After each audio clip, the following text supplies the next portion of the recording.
Hello student. तो जल्दी जुड़िए। और आपको पता है कि एनटीपीसी की न्यू वैकेंसी आ चुकी है, तो उसके लिए हमने एक थ्योरी क्लास स्टार्ट कर दी है। और इस थ्योरी क्लास पर यदि आपकी पकड़ बन गई तो आप लगभग मैक्सिमम क्वेश्चन सॉल्व कर पाएंगे, ठीक है, एग्जाम में। तो एग्जाम के पॉइंट ऑफ व्यू से स्टार्ट की है। चलिए, इसमें जो हमारा टॉपिक है वो कोशिका, ठीक है। तो कोशिका होती क्या है? कोशिका एक संरचनात्मक और क्रियात्मक इकाई है, ठीक है। क्या है ये? एक संरचनात्मक और क्रियात्मक इकाई है। कोशिका एक संरचनात्मक यानी कि स्ट्रक्चरल एंड क्रियात्मक या कार्यात्मक, कुछ भी बोल दीजिए, या कार्यात्मक इकाई है, ठीक है। फंक्शनल यूनिट, ओके, कार्यात्मक इकाई है, ठीक है। तो हमारी कोशिका एक संरचनात्मक और कार्यात्मक इकाई होती है, यानी कि एक स्ट्रक्चरल एंड फंक्शन का यूनिट होती है, ठीक है। और ये आपको दिख रही है कोशिका है। इसके बारे में हम डिटेल में फिर पढ़ाएंगे। पहले हम बेसिक तैयार करेंगे आपका, ओके, कि कोशिका की शुरुआत होती कहाँ से है। यहाँ पर हम बात करेंगे तो सबसे पहले आप देखिएगा कि जब हम कोशिका का अध्ययन करते हैं, क्या कहते हैं? कोशिका अध्ययन करते हैं, स्टडी करते हैं, तो इसको क्या नाम दिया जाता है? ठीक है, स्टडी ऑफ सेल, ठीक है। जब हम कोशिका का अध्ययन करते हैं तो उसको स्टडी ऑफ सेल कहा जाता है। और कोशिका के अध्ययन को हम कोशिका विज्ञान नाम देते हैं, ठीक है। कोशिका के अध्ययन को क्या कहते हैं हम? कोशिका विज्ञान, यानी कि साइटोलॉजी, ठीक है। क्या कहते हैं इसको हम? साइटोलॉजी,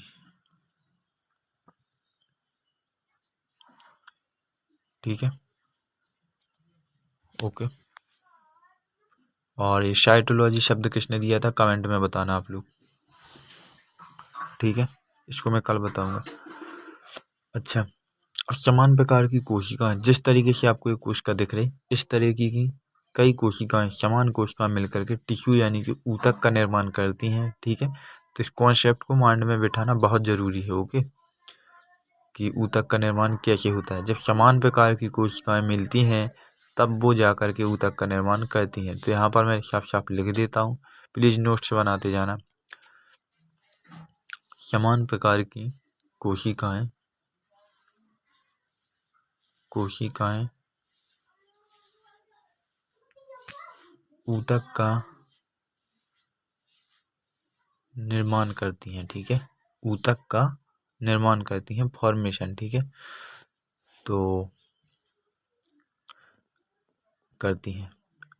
अब समान प्रकार की कोशिकाएं कैसी होती हैं? तो यहाँ पर आइए, जिस तरीके से हर एक कोशिका इसमें समान मिलेगी आपको, ठीक है। हर एक कोशिका बिल्कुल सेम मिलेगी, सिमिलर सेल, ओके, बिल्कुल समान, जिनका ओरिजिन भी समान है, जिनका फंक्शन भी समान है, जिनकी, तो यहाँ पर हम लिख सकते हैं ये समान कोशिका है, ओके, ठीक है। बिल्कुल बेसिक से समझाते चलेंगे और पूरी साइंस आपकी यहाँ पर हम करा देंगे, ठीक है। तो यहाँ पर देखो, फिर ऊतक का निर्माण होता है, तो समान कोशिकाओं से ऊतक का निर्माण, और ऊतक से होता है अंगों का निर्माण, ठीक है। क्या होता है? अंगों का निर्माण। जो छोटे छोटे हमारे शरीर में अंग होते हैं, चाहे आँख, नाक, कान, कोई भी हो, ठीक है। तो ये टिश्यू हो गया, ये ऑर्गन हो गया, ठीक है। अब इस ऑर्गन से क्या बनता है? इस ऑर्गन से यानी अंग से क्या बनता है? अंगों से मिलकर के क्या बनता है? अंग प्रणाली बनती है हमारी, ठीक है। क्या बनती है? अंग प्रणाली। तो यहाँ पर हम लिख देंगे कि अंगों से हमारी अंग प्रणाली बनती है, ठीक है। ऑर्गन्स यानी कि अंगों से हमारी अंग प्रणाली बनती है, ऑर्गन सिस्टम बनता है, अंग प्रणाली बनती है, ठीक है।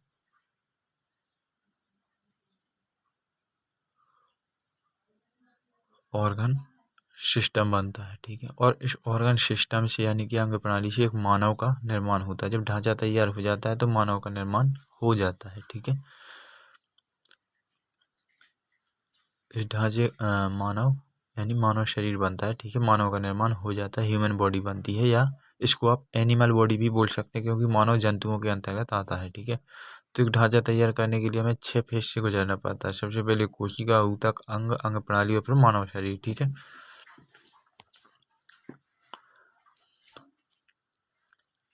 यहाँ पर जो आपको दिख रही है कोशिका,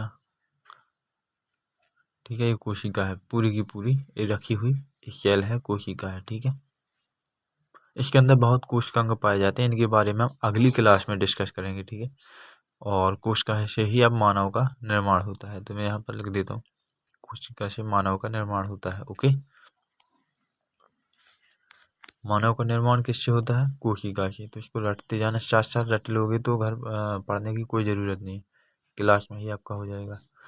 और यहाँ पर देखना, हमारे शरीर की सबसे छोटी संरचना है कोशिका, हमारे शरीर की सबसे छोटी संरचना है। फर्स्ट क्वेश्चन है ये कि कोशिका हमारे शरीर की सबसे छोटी संरचना, कोशिका से भी छोटी संरचना होती है, वो हम आगे बताएंगे।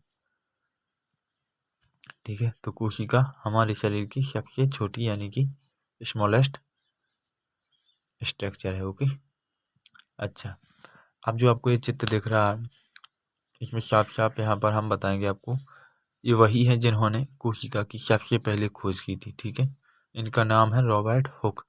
1665 में इन्होंने खोज की थी। ठीक है, इनका नाम क्या है? Robert Hooke.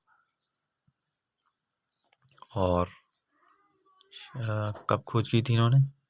तो 1665 में। ठीक है, सर्वप्रथम, वो भी सबसे पहले इन्हीं के द्वारा की गई थी, लेकिन वो सेल जो थी इनके द्वारा जो खोज की गई थी वो मृत कोशिका की गई थी। ठीक है, तो यहाँ पर हम लिखेंगे सबसे पहले यानी कि सर्वप्रथम कोशिका की खोज रॉबर्ट हुक साहब ने की थी। कब की थी? तो 1665 में,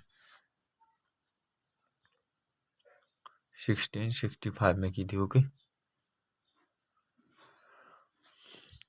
तो इसको याद रखना दोस्तों। ओके, एक नोट्स बना लेना, बिल्कुल मैं वही करवाऊंगा जो आपके एग्जाम में ज़रूरी है। इसके बाद अगर रॉबर्ट हुक की बात करें तो इन्होंने जब कोशिका की खोज की थी तो इनके द्वारा जो मतलब किस थ्योरी पर काम किया गया था, तो इन्होंने पेड़ की छाल पर काम किया था। किस पे काम किया था? पेड़ की छाल पर, जिसको हम कॉर्क के नाम से जानते हैं। ठीक है, इन्होंने पेड़ की छाल पर काम किया था। यहाँ पर हम लिख लेंगे पेड़ की छाल क्या होती है। देखो, जब हम पेड़ का जो ऊपर का हिस्सा अलग करते हैं तो उसके अंदर कुछ कमरे जैसी संरचना हमको दिखाई देती है। ठीक है, जब ऊपर का छिलका हम अलग करते हैं तो हमको कमरे जैसी संरचना दिखाई देती है, और इसी संरचना को हम नाम देते हैं सेल्यूला। ठीक है, और इस सेल्यूला नाम दिया था हमारे रॉबर्ट हुक साहब ने। ओके, और इसी सेल्यूला को इन्होंने नाम दिया था सेल यानी कि कोशिका। ठीक है, क्या दिया था? कोशिका। और कोशिका, तो इन्होंने मृत कोशिका की खोज की थी। ठीक है, डेड सेल की। तो जब भी नाम आता है सबसे पहले रॉबर्ट हुक का आता है, और वो भी मृत कोशिका में, तो इसको ज़रूर याद रखना। ठीक है, चाहे आप किसी कॉपी पर नोट्स बनाते जाएं, क्योंकि हमारी सीरीज अब रुकेगी नहीं, डेली चलेगी जब तक एनटीपीसी का एग्ज़ाम नहीं हो जाता। ठीक है, वो ये अंडर ग्रेजुएट और ग्रेजुएट दोनों के लिए है। तो आज की क्लास हमारी